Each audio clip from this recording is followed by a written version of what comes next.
Chapter 2. The Gong summoned the gray-robed acolytes into the temple's largest practice chamber. Completely windowless, it was lit by lanterns and torches that gave off a rich orange-yellow light and caused shadows to constantly flicker and move on the rough-hewn stone walls. Each acolyte entered and spread out until they were evenly spaced in a grid pattern throughout the chamber, some 50 of them in all. All showed the calm confidence of those who were about to do something done many times before, although today was a special day, thought Chandy. Today the cohort would be initiated into the next level of enlightenment, marking the end of their time as acolytes and beginning their induction as protector learners, or simply learners, as they were more commonly called, each training in the hopes of one day attaining the status of protector, if found worthy. As acolytes, none of them knew exactly what was expected of a protector, although all the protectors Chandy had seen or met, such as her teachers, emanated powerful auras of strength and capability. Today, she and her cohort would shed their gray robes and don the yellow robes of learners. Fully fledged protectors wore deep orange robes while in the temple, and Chandy wondered if she too would one day earn the right to wear them. A second tone of the gong signaled the start of the morning martial arts session, their final one as acolytes. In unison, the cohort began their practice forms the same way they started each and every day. Precise, powerful, each movement an acolyte made was identical to any of his brothers and sisters. Punches, kicks, blocks were all executed with precisely the same angle, each movement beginning and ending at the same moment. If one were to ignore the individualistic features of each acolyte, such as height, hair, both fair and dark, or the myriad of skin coloring, the effect was the same as if one person performed the moves, surrounded by mirrors. Chandy went through the motions of the form without conscious thought. She had done them so many times it did not require her full attention to perform them with complete accuracy. Totally relaxed, she reflected on the 15 years that had passed since she was brought to the temple as a child of 10 years old. She had known all the brothers and sisters in the chamber with her now since the very beginning. However, only a handful of them had begun their training the same time as she, and the rest were all older by varying degrees. There was no one in the chamber with her that had arrived at the temple after she began her training, meaning of all the acolytes in the temple, she was considered among the fastest to reach this stage. Time spent as an acolyte did not come to an end marked by a finite period of time, but by the speed at which the acolyte improved and demonstrated skills in all trainings, both martial and mental. Some remained as acolytes their entire lives, forever wearing the gray robes, and there was no shame in that. Even the most common acolyte could be considered a master in some form of martial art, and most were masters in several, from jiu-jitsu to taekwondo to Chinese kung fu.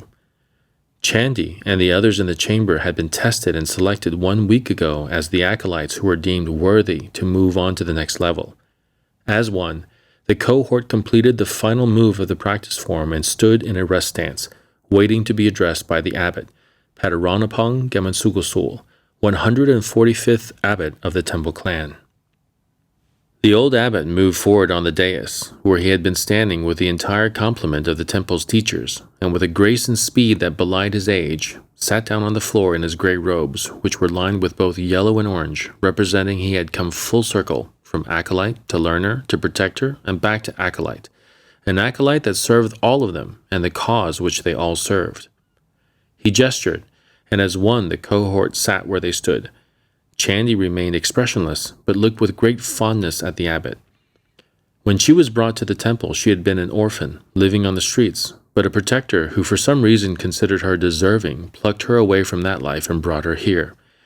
Since then, her rescuer had become abbot, and had been both father and mother to her, filling her mind and soul with his wisdom and his teachings, nurturing her as she had never been before. She loved him more than anyone in the world, and would gladly die for him without hesitation if needed. In this, she knew, she was probably no different than anyone in her cohort, or the entire temple for that matter. The abbot spoke. "My children, today I am pleased to see you all granted the yellow robe. It is a symbol of your achievement, and at the same time, an indication you still have much to learn. Tomorrow, you will begin your training as protector learners, and although you do not know it yet, I know, and your teachers know, you all have the ability to succeed. Whether you do or not, however, is completely up to you. To achieve the orange robe, you will need to open your mind, accept the improbable, and ignore the impossible. Some of you will remain learners forever, and others of you will eventually wear orange. Time has no meaning in this. You may be as old as I before you receive the next robe, or you may be only a few years older than you are now. With a wry smile and suppressed laughter in his dancing eyes, the abbot continued, "But since time immemorial, every learner has had the same question, so I will answer before you ask. 5 years is the shortest time any learner has ever worn yellow." With a wave of his hand, the teachers, who had moved down from the dais while the abbot was speaking and carrying neatly folded yellow robes in their arms, moved from acolyte to acolyte and presented them the robes that made them protector learners. "Rest now, my learners," the abbot continued, as the last robe was issued. "I am proud of all of you. Today marks a new phase of your lives, and you should take some time to reflect and prepare for it. Meet Master Song here after the midday meal. I will leave you now." The cohort stood as the abbot exited, bowing in respect as the teachers filed out after him through the opening behind the dais. As soon as the last teacher disappeared through the doorway, the cohort cheered. Some leaped up and clapped their mates on their backs, hugging and laughing at the relief of achieving such a milestone, while others sat quietly or weeping tears of joy. Still others immediately ripped off their gray robes and began putting on the new yellow ones, faces split by smiles and laughing in delight. Chandi slowly stood, a deep, warm glow inside her, filling her with a feeling of pure contentment. As she looked around the chamber at her brothers and sisters, she wondered what the afternoon would bring. Master Song stood in front of the attentive class of new learners seated on the floor. He looked to be in his mid-40s, with a stern countenance that belied his tendency to occasionally crack a dry joke, sometimes so dry it took a moment to register that it was even a joke.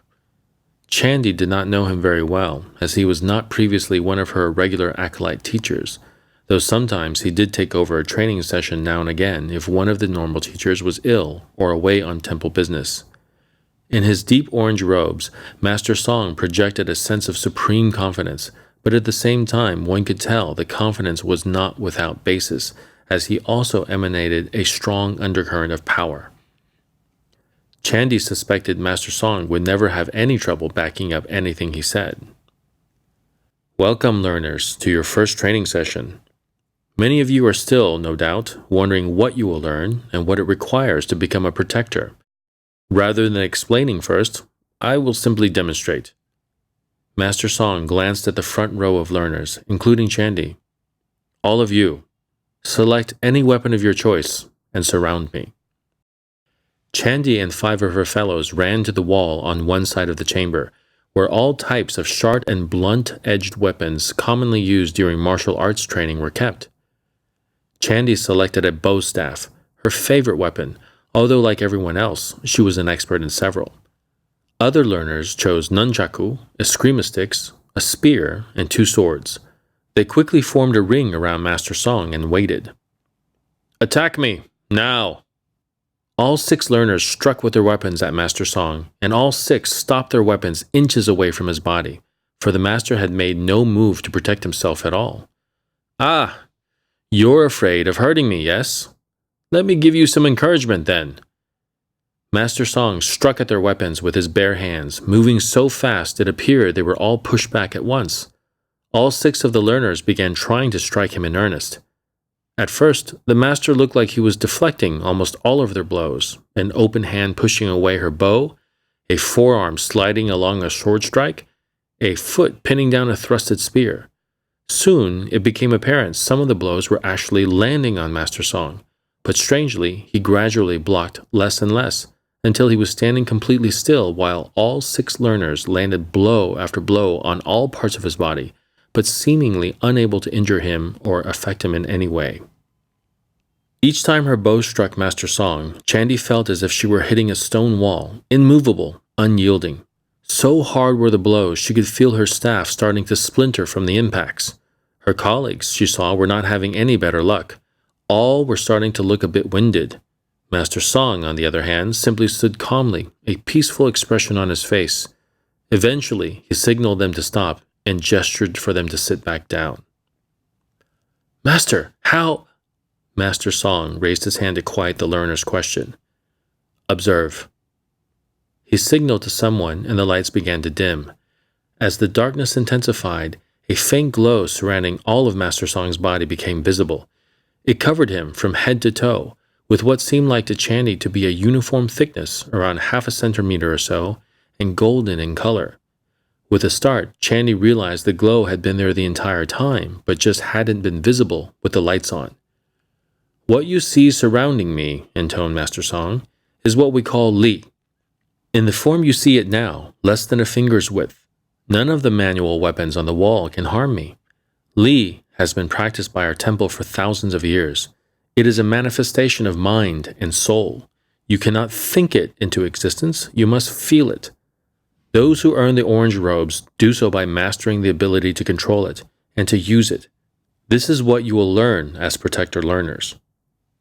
Where does Li come from, Master? Chandy asked.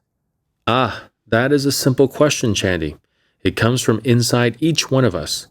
Every human being on this planet is born with some degree of Li. Some people's ability is so small it can never manifest itself and serves no useful purpose.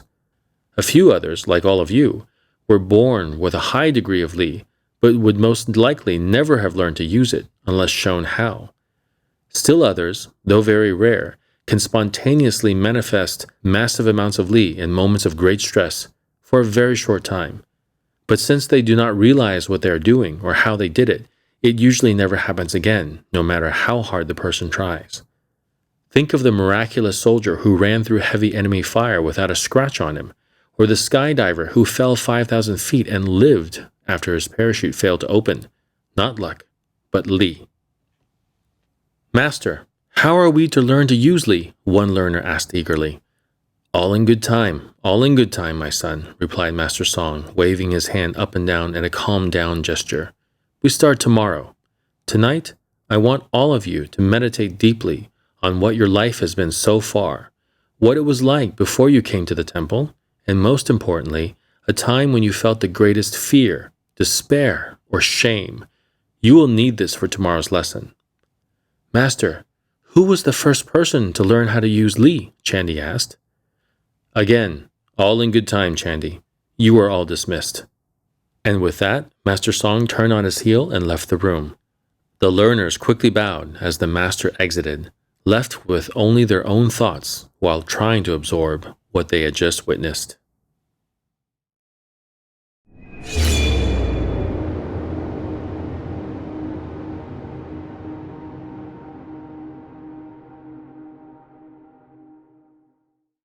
Today, the cohort would be initiated.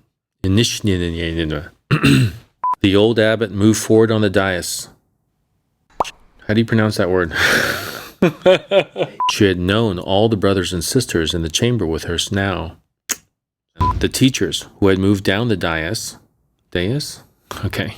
With a wave of his hand, the teachers who had moved down the dais. Do that one more time. Okay. The teachers who had moved down the dais. It says from the dais here, so I'll just take it out here. It is. Who had moved down from the dais. With a wave of his hand, the teachers who had moved down the dais, right? I don't think you've been saying from. You've been saying who moved down the dais. Really? Yeah. Okay. With a wave of his hand, the teachers who had moved down the dais. You did it again. Who had moved down from the dais. From the dais. Didn't I say from? You're not saying the word from. Okay. Song. Should I pronounce it like the Chinese way or the American way? Each time her bow struck Master Song, Changi felt... Now we're flying into Singapore. The learners quickly bowed as the master exited, left with their only... What left? Blah, blah, blah, blah, blah, blah, blah. Sub-producer?